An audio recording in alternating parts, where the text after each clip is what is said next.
Welcome all of you. Good morning. Let's start today's class.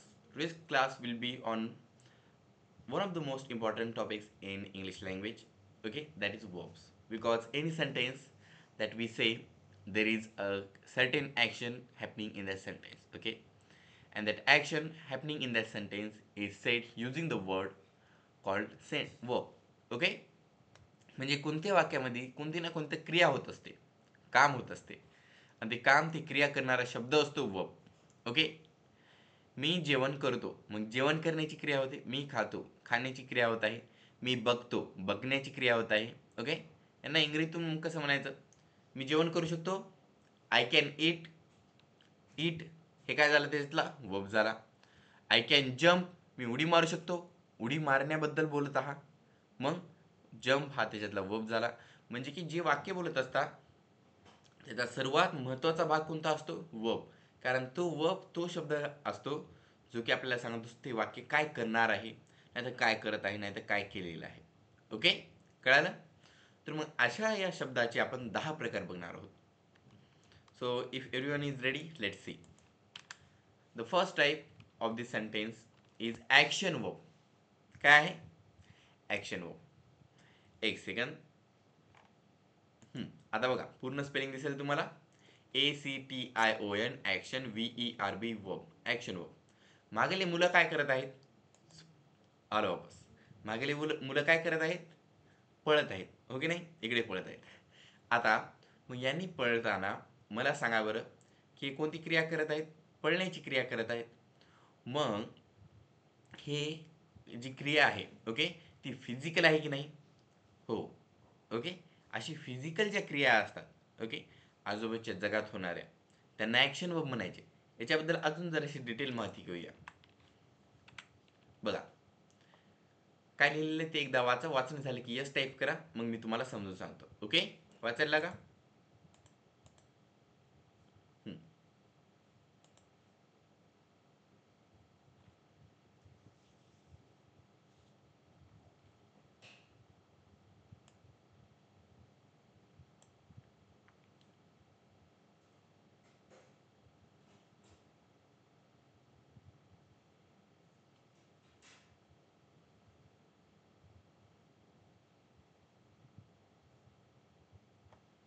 Okay. तर मग बघा, action verb काय असतात? तर ते असे वर्बचा प्रकार असतो जो की कोणत्याही वाक्यामध्ये फिजिकल नाहीतर मेंटल ॲक्शन दाखवत असतो. म्हणजे कोणती ना कोणती क्रिया, ओके, लाईट कॅमेरा ॲक्शन, त्या प्रकाराचं. मग ॲक्शन म्हटलं की तिथंच थांबायचं असते का? नाही, काय ना काय तर करायचं असते. मग वर्ब काय असतात? हे हे अशा क्रिया दाखवतात, अशी ॲक्शन दाखवत असतात जे की फिजिकल असू शकते, ओके. फिजिकल असते म्हणजे काय? तर काय ना काय तर शारीरिक काम, नाहीतर मेंटल म्हणजे मानसिक, ओके. शारीरिक असू शकते नाही तर मानसिक. याचे एक्झाम्पल बघूया. शी रन्स एव्हरी मॉर्निंग, ती प्रत्येक सकाळी पळते. मग सकाळी जॉगिंग करणे, पळणे, हे काय जर फिजिकल काम झालं, शारीरिक, ओके. मग ॲक्शन वर्ब आहे याच्यात, ओके, रन्स. त्याच्यानंतर ती she thinks deeply before making a decision. He thinks deeply before making a decision. मग बघा, तो काय ना काय तर निर्णय घेण्यापहिले खूप विचार करतो. विचार करणे ही मानसिक क्रिया आहे, ओके. मग असा फिजिकल असो की मानसिक असो, या दोन्ही जर काम होत असेल तर तो ॲक्शन वर्ब असतो, ठीक आहे. मग आता बाकीचे कुठे येणार? इथं तर सर्व काही झाले, हो की नाही? तर बाकीचे जसे जसे बघाल त्याप्रमाणे तुम्हाला कळणार. याच्या नावावरच सर्व काही डिपेंड असतात. बघा, दुसरं आहे लिंकिंग वर्ब. काय आहे? Linking verb. एकदा स्पेलिंग वाचा, ओके.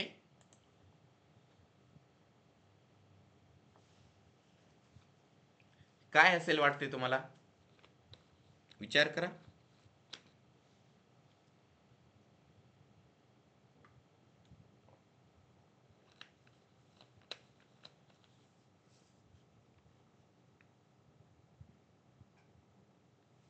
बघा, तुम्हाला मागे दोन सर्कल दिसत आहेत. त्यांच्यामध्ये ही अशी जी लाल कलरची लाईन मारलेली आहे, ओके. ते काय करत आहे? तर दोन सर्कलला जोडत आहे, हो की नाही? म्हणजे काय? लिंक करत आहे. दोन गोष्टींना जोडण्याचं काम जो करतो तो लिंक करत असतो, हो की नाही? आता लिंक जी सेंड करा म्हणता तुम्ही मला, sir link, sir link, sir link, हो की नाही? सर लिंक सेंड करा, सर लिंक सेंड करा की मग लिंक काय आहे, ती दोन गोष्टीला जोडत असते, मला आणि तुम्हाला, हो की नाही. मग लिंकिंग वर्ब काय असतील, ते पण असे वर्ब असतील, ओके, जे की दोन गोष्टींना जोडत असतील, हो की नाही. मग बघूया.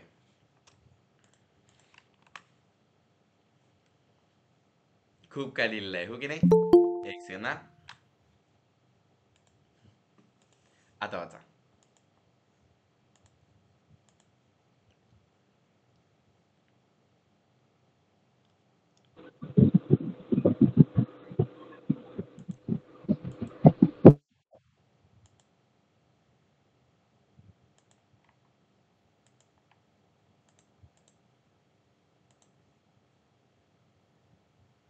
वाचलं.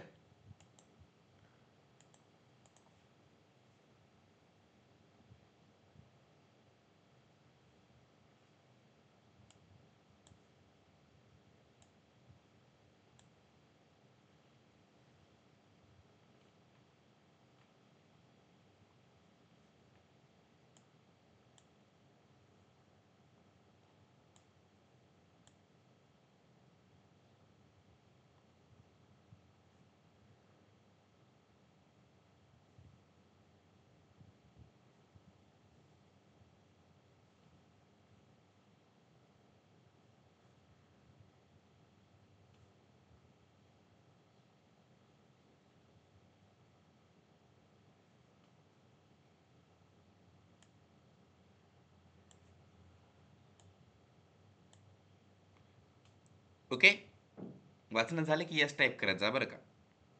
5 जणांनी यस टाईप केलं की मी सांगू शकतो.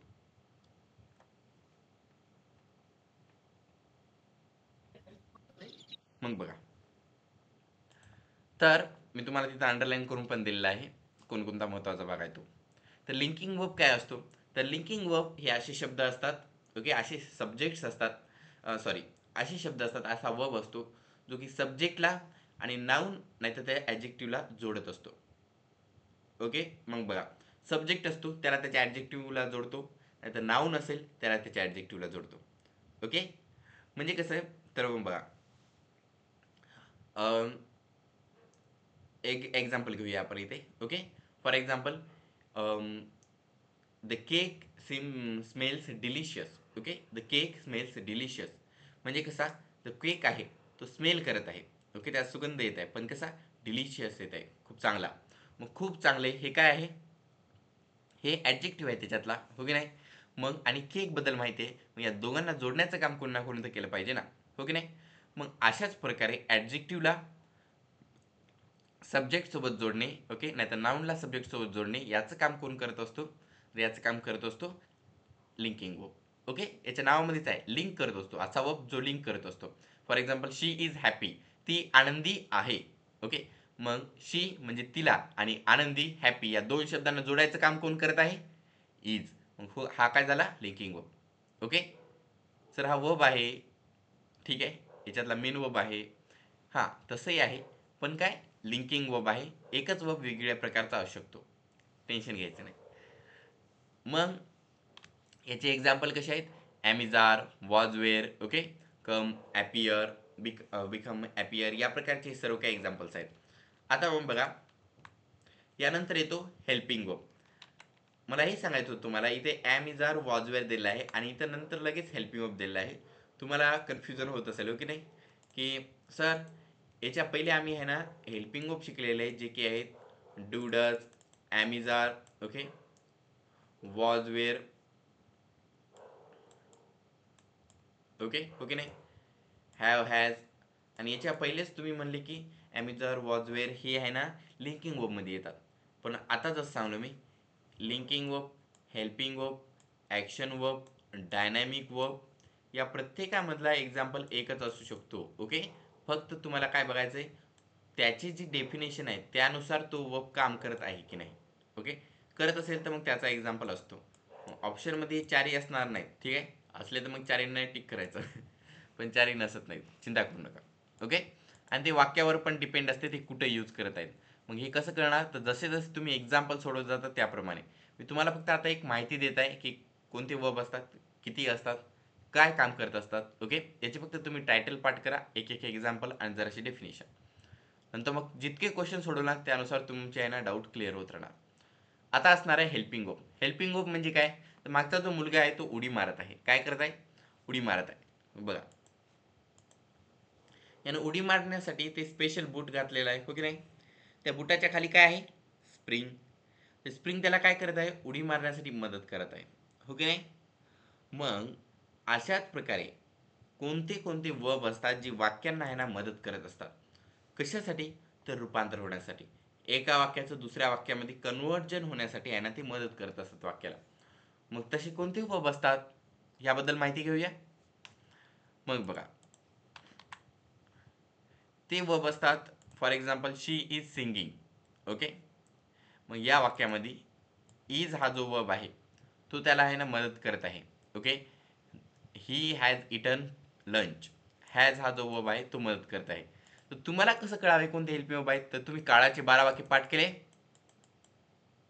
I play, I played, I shall play. I am playing, I was playing, I shall playing. I have played, I had played, I shall have played. I have been playing, I had been playing, I shall have been playing.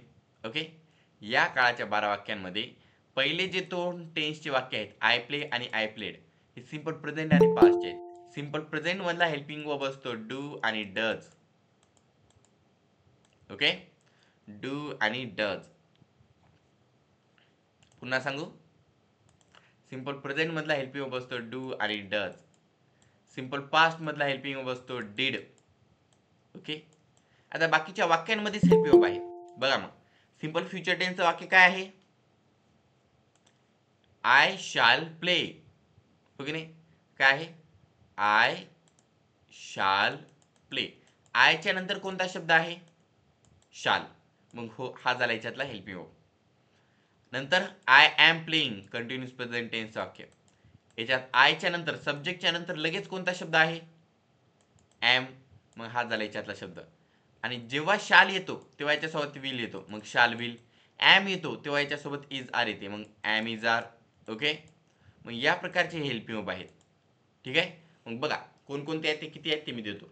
सगळ्यात पहिले येते डूडज. Okay, सगळ्यात पहिले डूडज, त्यानंतर dead, त्यानंतर ॲमिजार, नंतर was were, नंतर shall will.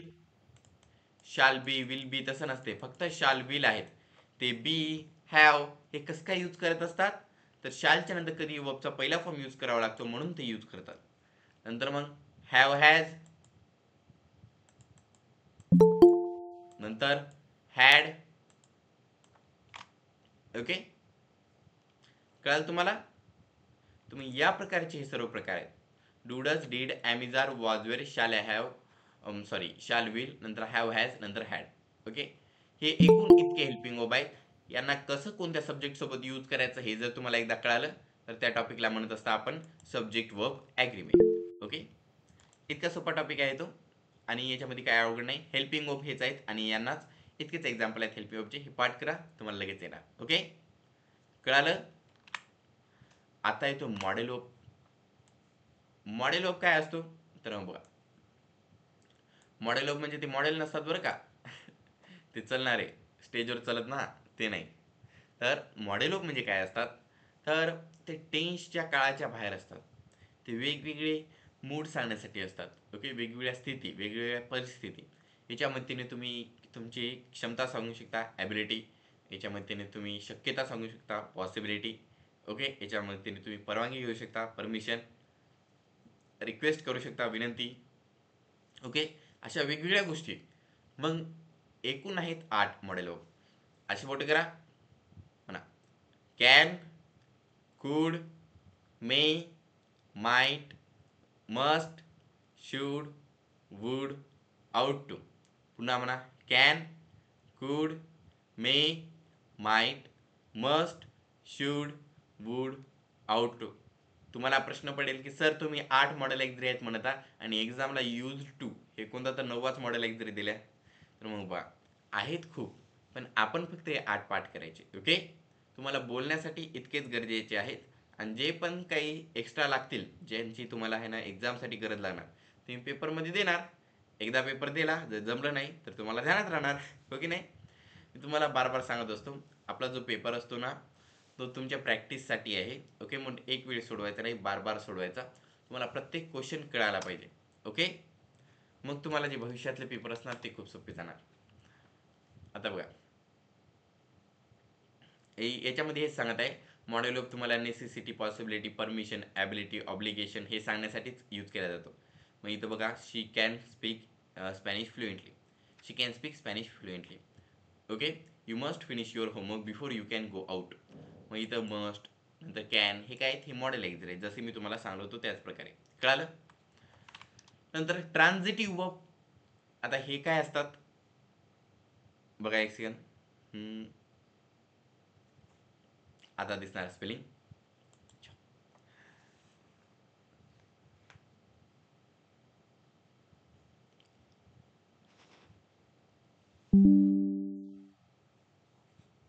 आणि तुम्हाला स्पेलिंग अर्थ काही हे दिसत नसेल गोष्टी, तर मला सांगत जा लगेच.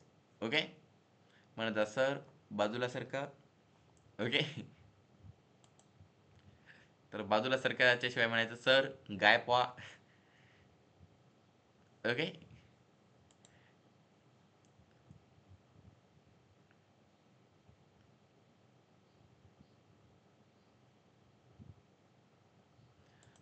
तर एकच शब्द आहे, तुम्हाला विचारायला तितका वाचायला तितका वेळ लागत नाही.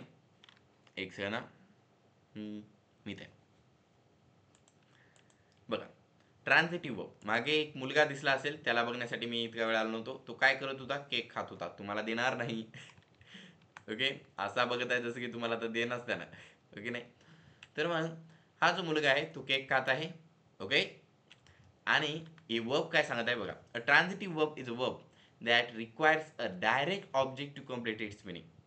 Okay, the action of a verb is transfer from subject to the direct object. म्हणजे काय, ट्रान्झिटिव्ह वर्ब जो असतो ना, त्याच्यासाठी एक डायरेक्ट ऑब्जेक्ट लागतो. ठीक आहे, for example, he I play. Okay, I play मी खेळतो, याच्यासाठी ऑब्जेक्ट नाही. ओके, गरज नाही तितकी. पण इथे बघा, he she bought a new book. Sorry, ते वाक्य विसरा. हे बघा, she bought a new book. तिने एक नवीन पुस्तक विकत घेतले. आता मग बघा, याच्यामध्ये एक डायरेक्ट ऑब्जेक्टकडे आहे ना आपण गेलेला आहात.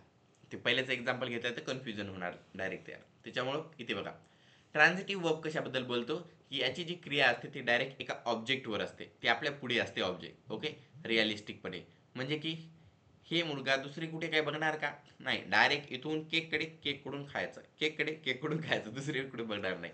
म्हणजे की वर्ब हा पण असंच काम करतो, डायरेक्ट ऑब्जेक्टकडे त्याच्या, आणि तिथून subject, subject object, object subject, असंच काम करतो. For example, he at the delicious cake. त्याने केक खाल्ला. मग खायची क्रिया होत आहे कशावर? केककडे. म्हणजे ऑब्जेक्ट आहे तिथे, गरज आहे ऑब्जेक्टची. ओके, आणि ती क्रिया कशावर होत आहे? डायरेक्ट ऑब्जेक्टवर होत आहे, दुसरीकडे कुठे नाही. ओके, कळालं? आता बघा, इंट्रान्झिटिव्ह वर्ब याच्यामध्ये डायरेक्ट ऑब्जेक्टची गरज नसते. ओके, ट्रान्झिटिव्ह मध्ये ऑब्जेक्टची गरज असते, इंट्रान्झिटिव्ह मध्ये ऑब्जेक्टची गरज नसते. For example, she स्लीप्स peacefully. ती शांतपणे झोपते. याच्यामध्ये ऑब्जेक्टची गरज आहे का? नाही. स्लीप्स हा वर्ब आहे, पीसफुली शांतपणे, ऑब्जेक्ट दिलेलाच नाही ते, कारण गरज नाही. ओके, ती शांतपणे झोपते, कोणत्या गोष्टीची गरजच नाही ना झोपायला. ओके नाही? The birds fly south for the winter. Okay, म्हणजे विंटर आल्यानंतर जे पक्षी असतात ते साऊथकडे काय उडतात. मग इथे कोणत्या ऑब्जेक्टची गरज आहे का? नाही. डायरेक्शन दिलेली आहे, त्या दिशेने ते उडत असतात म्हणून सांगलेलं आहे. ओके, उडण्याची क्रिया आहे ती त्या दिशेने होत आहे, ऑब्जेक्टची गरज नाही. मग इंट्रान्झिटिव्ह वर्ब कसे? फिजिकल ऑब्जेक्टची गरज नसते. केक, पुढे तुमच्या केक आहे, त्याच्यावर क्रिया होत आहे. ओके, पण पीसफुली ही पुढली गोष्ट नाही ना. साऊथ, साऊथ दिशा पुढली गोष्ट असते का? ओके, नाही. ते दिशा आहे. ओके, साऊथ पोलवर पण गेल्या तर कुठं म्हणावं आता, कुठं हा म्हणून. ओके नाही, अजून किती साऊथकडे जायचं. तर मग हे असं आहे. तर याच्यामध्ये एक डायरेक्ट ऑब्जेक्ट नसतो इंट्रान्झिटिव्ह मध्ये, म्हणजे फिजिकल वर्ल्डमध्ये तुमच्याकडे. ओके, पेन हे तुमच्याकडे असते, पण आता आहे का माझ्याकडे पेन नाही, या प्रकारे असेल तर मग तो ट्रान्झिटिव्ह, नाही तर मग इंट्रान्झिटिव्ह. डायनॅमिक वर्ब, आता हा आहे लास्ट बघा. डायनॅमिक वर्ब जो असतो ना तो ऍक्शन वर्ब सारखाच असतो. मग ऍक्शन वर्ब सारखाच असतो तर मग याला पुन्हा पुन्हा का द्यायचं सर, हा तुम्हाला प्रश्न पडेल. तर मग काय असते बघा, डायनॅमिक वर्ब हा ऍक्शन वर्बचाच एक प्रकार असतो, पण ऍक्शन वर्ब जे काम करत असतो त्याला जरासं एक स्पेसिफिक भाग, ओके, स्पेसिफिक भाग असतो. आणि डायनॅमिक वर्बचा त्याच्याहून जरासा मोठा भाग असतो, ओके. म्हणजे की एक मोठी कंपनी असेल तो डायनॅमिक वर्ब असतो, त्याच्यात काम करणारा एक छोटा भाग म्हणजे ऍक्शन वर्ब असतो. कळालं का? याचे एक्झाम्पल सेम टू सेम आहे. She runs every morning physical आहे, he thinks deeply before making a decision, हे पण आहे ना मेंटल आहे म्हणजे कन्सेप्च्युअल. डायनॅमिक वर्ब ॲक्शन वर्बचे एक्झाम्पल सेमच आहेत, ओके. त्यांचे काम पण सेमच असतात, फक्त ते हिरार्कीवर वेगवेगळे आहेत, ओके. ॲक्शन वर्ब इथे आहे, डायनॅमिक वर्ब इथे आहे. कळालं तुम्हाला? दोन्ही सेमच आहेत, फक्त पॉवर वेगळी आहे, ओके. मोठा मुलगा घरचा आणि वडील दोघेही सेमच असतात, हो की नाही, काम तेच करतात, ओके. घरी सांगतात पण ते तसंच, पण पॉवर वेगळी असते, हो की नाही. कळालं? डायनॅमिक वर आणि ॲक्शन वर्ब खाली, त्यासारखं. आता येतो स्टॅटिक वर्ब, लास्ट म्हणून स्टॅटिक वर्ब आणलो, हो की नाही. तर बघा, लास्ट म्हणलो होतो, एकदा रिव्हिजन घेऊया. बघा, सगळ्यात पहिले आपण बघले होते ॲक्शन वर्ब. ॲक्शन वर्ब म्हणजे क्रिया करणारा, कोणत्या कोणत्या फिजिकल नाही तर मेंटल क्रिया होत असते याच्यामध्ये. लिंकिंग वर्ब काय असेल, लिंक करतो, दोन गोष्टींना लिंक करण्याचे, मग तो सब्जेक्टला आणि ॲडजेक्टिव्हला लिंक करत असतो, ओके. शी इज हॅपी, ती आनंदी आहे, मग शी आणि हॅपी या दोघांना लिंक करणारं काम शब्द इज. हेल्पिंग वर्ब, शब्दा कोणत्या वाक्याला कन्वर्ट होण्यासाठी गरज लागत असते, हेल्प लागत असते, तो वर्ब मदत करत असतो, मग तो आहे हेल्पिंग वर्ब. कोणकोणते, do, does, did, shall, will, am is are, was, were, have, has, had, okay. नंतर मॉडेल वर्ब, हे मॉडेल वर्ब काय करतात, necessity, ability, okay, possibility, permission, obligation या गोष्टी दर्शवत असतात. हे आहेत बघा, मी शिकवतो ते 8 आहेत. Can, could, may, might, must, should, would, ought to, okay. त्याच्यानंतर येतो ट्रान्झिटिव्ह verb.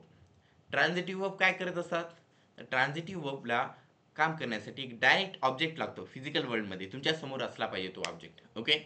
For example, he at the delicious cake, त्याने एक डिलिशियस केक खाल्ला.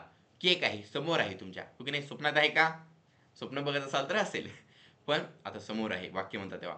शी बॉट अ न्यू बुक, तिने एक नवीन पुस्तक विकत घेतले, पण पुस्तक आहे समोरचं, ओके, एक वस्तू आहे ते. नंतर येते इनट्रान्झिटिव्ह वर्ब, म्हणजे ती फिजिकल वर्ल्डमध्ये नसते, ओके. ती ऑब्जेक्टची गरज नसते इनट्रान्झिटिव्ह वर्बमध्ये. शी स्लीप्स पीसफुली, ती शांतपणे झोपी जाते, ऑब्जेक्टची गरज आहे का, नाही. त्याच्यानंतर डायनॅमिक वर्ब, तो वरचा भाग असतो, ॲक्शन वर्ब सारखाच असतो, ॲक्शन वर्ब त्याचा प्रकार आहे. कळालं? नंतर येतो आता स्टॅटिक वर्ब. सर्व काही प्रकार कळाले का तुम्हाला? यस नो मध्ये उत्तर द्या.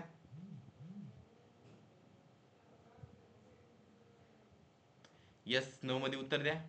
यस नो सर, कळालं नाही कळालं. स्टॅटिक वर्बची स्पेलिंग बघा.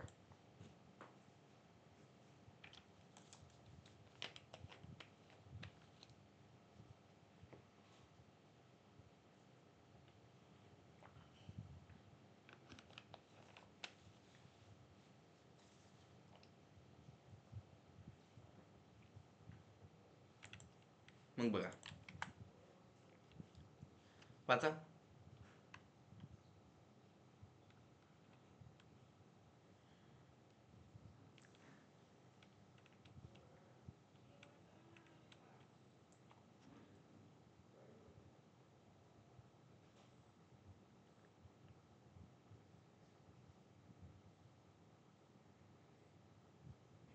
कळालं?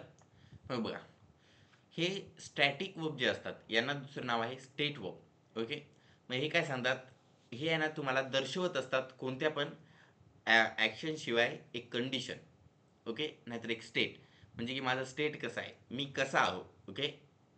फॉर एक्झाम्पल बघा, शी अंडरस्टँड द कन्सेप्ट, तिला ती गोष्ट कळाली, समजली, मग समजणे त्या स्टेटमध्ये आहे ना, ओके.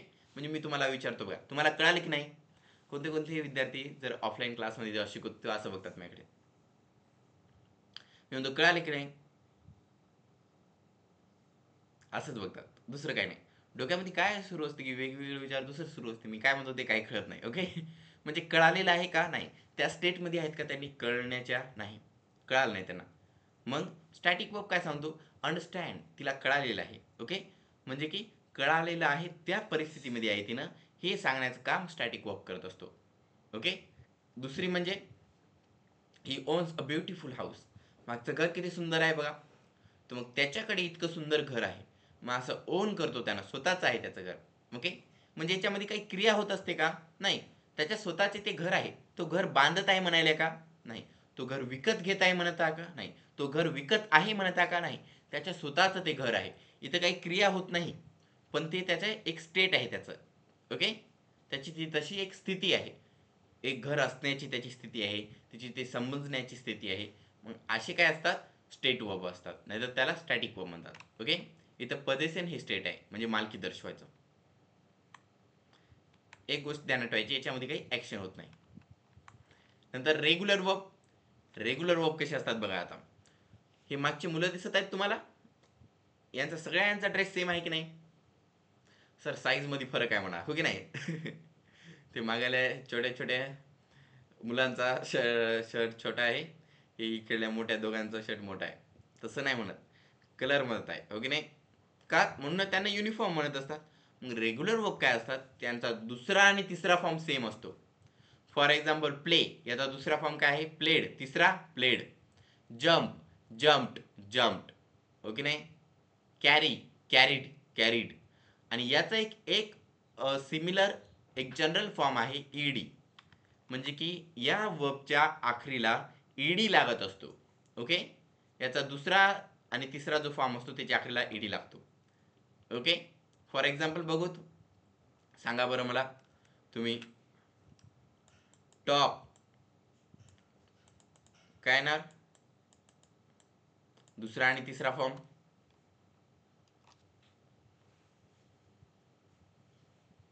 सांगा ना.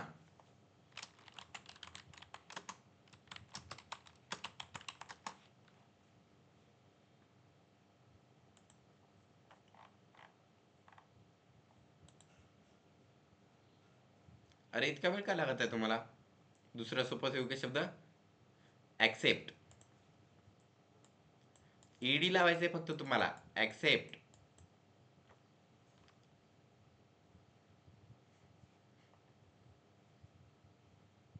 दुसरा तिसरा फॉर्म कसा येणार याचा, हा, ऍक्सेप्टेड. ओके. काय येणार, ऍक्सेप्टेड, ईडी लावायचं फक्त, हा याचा दुसराही फॉर्म असणार आणि याचा तिसरा फॉर्म पण असणार. ओके. आणि नंतर चौथा ऍक्सेप्टिंग. वर्बचे 4 फॉर्म असतात, V1, V2, V3, V4. कोणते, V1, V2, हा V2 पंढरपूरचा V2 नाही बरं का. नंतर V3 आणि V4, असे याचे 4 फॉर्म असतात. तर रेग्युलर वर्ब मध्ये दुसरा आणि तिसरा जो फॉर्म असतो त्याला ईडी लागलेला असते. वॉक, वॉक्ड, वॉक्ड, वॉकिंग, याला वॉक्ड, वॉकड, वॉकड म्हणायचं, हो की नाही. Play, played, played, playing. Okay. Walk, walked, walked. वाकडच वॉक करत असेल तर मग ते पास्ट मध्येच असणार ना. तर या प्रकारचे जर एडी लागत असेल तर तो रेग्युलर असतो, म्हणजे की ते सेम असतात. आणि इरेग्युलर म्हणजे काय, तर ट्युशनचे मुलं, आता तुम्ही सगळेजण एका शर्टवर असाल का, नाही ना, मी वेगळा शर्ट घालतो दररोज, हे मुलं जसं घालत आहेत तसे, त्या प्रकारचे. ओके. म्हणजे यांचा दुसरा आणि तिसरा फॉर्म वेगळा असणार. ओके. मग बघा, आणि हेच पाठ करायला अवघड जातात, हो की नाही. Drive, drove, driven. ड्रो आणि ड्रिवन हे वेगळी स्पेलिंग आहे. ओके. ड्रो आणि driven, driven, IVEN. Okay. Broken, हो की नाही. मग हे जे असतात, गो, वेंट, गॉन, इथं काय दिलेलं आहे, वेंट, आणि त्यानंतर गॉन, हे कोणते फॉर्म आहेत, हे तिसरा आहे. ओके. हा दुसरा आहे, दुसरा, तिसरा, हा दुसरा फॉर्म आहे, हा तिसरा फॉर्म आहे. म्हणजे दुसरा तिसरा फॉर्म सेम आहे का, नाही. मग जर असं जर असेल, दुसरा आणि तिसरा फॉर्म सेम नसेल, तर मग त्याला म्हणायचं इरेग्युलर फॉर्म. ओके. मग हे अशा प्रकारचे असतात रेग्युलरमध्ये वर्बचा दुसरा फॉर्म आणि तिसरा फॉर्म सेम असतो आणि त्याच्या अखेरीला ईडी असते. इरेग्युलरमध्ये त्याच्या अखेरीला ईडी नसते आणि वर्बचा दुसरा आणि तिसरा फॉर्म सेम नसतो. ओके, तर मग या प्रकारचे पूर्ण वर्बचे प्रकार होतात. एकदा मी तुम्हाला लगेच सांगतो. स्टार्टिंग पासून एक रिव्हिजन घेऊया. ॲक्शन वर्ब एक क्रिया होत असते, फिजिकल असतो त्याच्यामध्ये आणि मेंटल असतो. लिंकिंग वर्ब दोन शब्दांना कनेक्ट करतात, सब्जेक्ट आणि ॲडजेक्टिव्हला, नाहीतर नाऊन आणि ॲडजेक्टिव्हला. हेल्पिंग वर्ब ही मदत करत असतात. एक्झाम्पल याचे आहेत do, does, did, shall, have, shall, will, am is are, was, were, have, has आणि हॅड. ओके, नंतर कन्वर्ट करण्यासाठी वाक्याला मदत करत असतात. नंतर मॉडेल वर्ब असतात. मॉडेल वर्ब हे एकूण 8 आहेत. Can, could, may, might, must, should, would, ought to हे 8 मी शिकवत असतो. इंग्रजीमध्ये जास्त आहेत. हे आपल्याला ॲबिलिटी दर्शवण्यासाठी, परमिशन, पॉसिबिलिटी, ऑब्लिगेशन, नेसेसिटी या सर्व काही गोष्टी दर्शवण्यासाठी मदत करत असतात. टेन्सच्या बाहेरचे असतात हे. ओके, आणि सब्जेक्टनुसार बदलत नसतात. त्याचनंतर ट्रान्झिटिव्ह वर्ब याच्यामध्ये डायरेक्ट ऑब्जेक्टची, फिजिकल ऑब्जेक्टची तुमच्या पुढे तो ऑब्जेक्ट असण्याची आणि त्याच्यावर क्रिया होण्याची गरज असते. इंट्रान्झिटिव्ह वर्बमध्ये ऑब्जेक्टची गरज नसते. ओके, नंतर डायनॅमिक वर्ब हे ॲक्शन वर्बच्या वरचा प्रकार आहे. डायनॅमिक वर्ब, ॲक्शन वर्ब दोन्ही सेमच, एकच काम करतात. स्टॅटिक वर्ब हे एक स्टेट वर्ब असतो. बिंग त्याचं काय स्थिती आहे ते दाखवतो. काम काहीच करत नाही, क्रिया काही होत नसते याच्यात. ओके, काम न धंदा उग पडून राहणे असतो ना कोणी कोणी पिक्चरमध्ये बघत असा. कोणता कोणता हिरो काहीच काम करत नाही, त्याची मम्मी बाबा म्हणतात काम करत नाही काय नाही उगच इथं बसून राहते. मग तो काय असतो, स्टॅटिक वर्ब असतो. कळालं? म्हणजे काय, त्याचं उगं एक बिंग आहे, एक स्थिती आहे, तिथंच उगं बसून राहायचे. ते मला डायलॉग मारता येत नाही. ते पिक्चरमधले जे मम्मी असतात, पप्पा असतात, ते भारी डायलॉग मारतात, हो की नाही? रेग्युलर वर्ब, रेग्युलर वर्ब काय असतात तर युनिफॉर्म असतात, सेम असतात सर्वांमध्ये. कशामध्ये, दुसऱ्या आणि तिसऱ्यामध्ये, आणि याच्या आखरीला एडी लागलेला असतो. इरेग्युलर वर्ब याचा दुसरा आणि तिसरा फॉर्म सेम नसतो, हा वेगवेगळा असतो आणि याच्या आखरीला ईडी नसते. ओके, या प्रकारचे एकूण वर्बचे 10 प्रकार आहेत. Okay, I hope all of you will remember this forms. These are total 10. Okay, and this is not that much of a hard thing to remember. Many of you will be like, sir, please tell us definition, please tell us example. I will tell you it in the future, don't worry about it. The most important part is for you to memorize, to understand these sentences. After that, memorize the definition, then examples. I will give you also paper on this sentence, on this topic, so make sure to remember all of the things and also solve that paper, then again memorize all the questions and then solve again, so it will be beneficial for you in the future. Okay, it is not the concept of how you give the exam that I will give you the paper. Okay, how you what I am trying to say is, in the future there will be the most important exam for you, and the paper that I will give you, no, that is not important.